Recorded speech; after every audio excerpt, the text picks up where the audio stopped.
સુરત કાપડ માર્કેટમાં વિરા ટેક્સટાઇલ એજન્સીના નામે કરોડોની છેતરપિંડી કરનાર મુખ્ય સૂત્રધાર રોહિત ઉર્ફે પંકજ ચંદનમલજી તેલપુરિયાને ઇકોસેલ ક્રાઇમ બ્રાન્ચે વીઆઈપી રોડ શિવ કાર્તિક એન્કલેવથી ઝડપી લીધો. મૂળ રાજસ્થાનના સિરોહીના આરોપીએ સહ આરોપી વિશાલ ગાંધી અને અન્ય સાથે મળી વેપારીનો વિશ્વાસ જીતી 27 ડિસેમ્બર 2024થી 4 એપ્રિલ 2025 દરમિયાન 4.53 કરોડનો કાપડનો માલ લઈ ઠગાઈ કરી. ઓગસ્ટ 2025માં પેમેન્ટના વાયદા બાદ દુકાન મોબાઈલ બંધ કરી ફરાર થયો. તેના પર અગાઉ અમદાવાદ, મહેસાણા, સુરતમાં વિશ્વાસઘાત, છેતરપિંડી, ફોરજરી, લૂંટ, અપહરણના 9+ ગુના નોંધાયેલા છે. સરોલી પોલીસ સ્ટેશનમાં ગુનો દાખલ થતાં ઇકોસેલે તપાસ લીધી. કોર્ટે 7 દિવસનો પોલીસ કસ્ટડી રિમાન્ડ આપ્યો છે.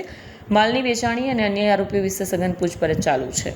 સુરત શહેર એ ટેક્સટાઇલના વ્યાપાર માટે સમગ્ર ભારતમાં ખૂબ જ પ્રખ્યાત છે અને સમગ્ર ભારતમાં અને અમુક દેશોમાં પણ સુરતમાં બનાવેલી પ્રોડક્ટો એક્સપોર્ટ પણ થતી હોય છે અને આવા જ કારણોસર ઘણી વખત વ્યાપારીઓ સાથે ખોટી ઓળખાણ આપી અને લલચામણી ઓફરો આપી અને છેતરપિંડી અને વિશ્વાસઘાતના ગુના પણ બનતા હોય છે.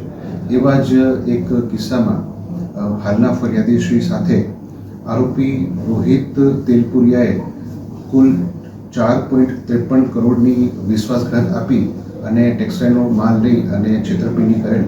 જે અનુસંધાને ગુનો દાખલ થયા બાદ તપાસ દરમિયાન આરોપી મળી આવતા તેની ધરપકડ કરવામાં આવી છે. આરોપી હાલ રિમાન્ડ ઉપર છે અને આરોપી સાથેના અન્ય આરોપીઓની પણ હાલ તપાસ તજવીજ ચાલુ છે. સર, આરોપી કઈ રીતે છેતરપિંડી કરતો હતો અને એનું શું હતી? આરોપી પોતે વ્યાપારીઓ પાસે જઈ અને પોતાના અલગ અલગ નામ આપતો હતો, અલગ અલગ વિઝિટિંગ કાર્ડ પણ આપતો હતો અને ત્યારબાદ વિશ્વાસમાં લઈ ભાવ હોય એનાથી કદાચ થોડો ઘણો વધારે ભાવ પણ ઓફર કરી અને તાત્કાલિક ખૂબ જ ક્વોન્ટિટીમાં માલ પોતે લઈ લેતો અને એ માલ પોતે બારોબાર સગેવગી કરી અને પૈસા રોકડા લઈ લેતો હતો. સર, આગળ આરોપી પકડાયા છે? આપણે ત્યાં આરોપી આની પહેલા વિકી ઉર્ફે વિશાલ ગાંધી પણ ધરપકડ થઈ ચૂકી છે અને આ ગુનાનો જે મુખ્ય આરોપી કહી શકાય એ રોહિત તેલપુરિયાની ધરપકડ કરવામાં આવેલ છે.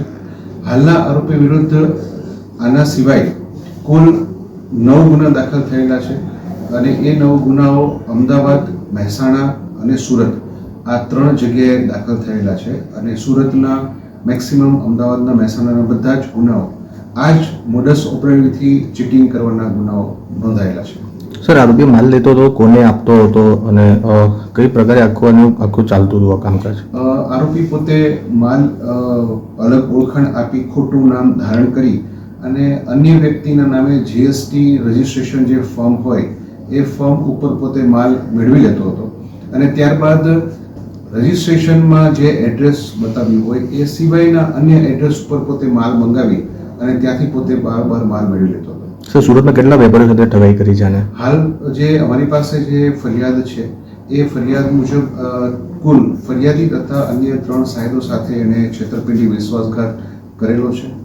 એના વિરુદ્ધમાં અગાઉના આવા જ પ્રકારની મોડસ ઓપરેન્ડીવાળા 9 ગુના નોંધાયેલા છે. સુરતના વ્યાપારી મિત્રોને આપના માધ્યમથી મારી ખાસ નમ્ર અપીલ છે કે આપની સાથે પણ જો આ રોહિત તેલપુરિયાએ છેતરપિંડી, વિશ્વાસઘાત કરેલ હોય તો આ બાબતે અમારો સંપર્ક કરી આગળની ફરિયાદ માટેની યોગ્ય કાર્યવાહી કરી શકશો.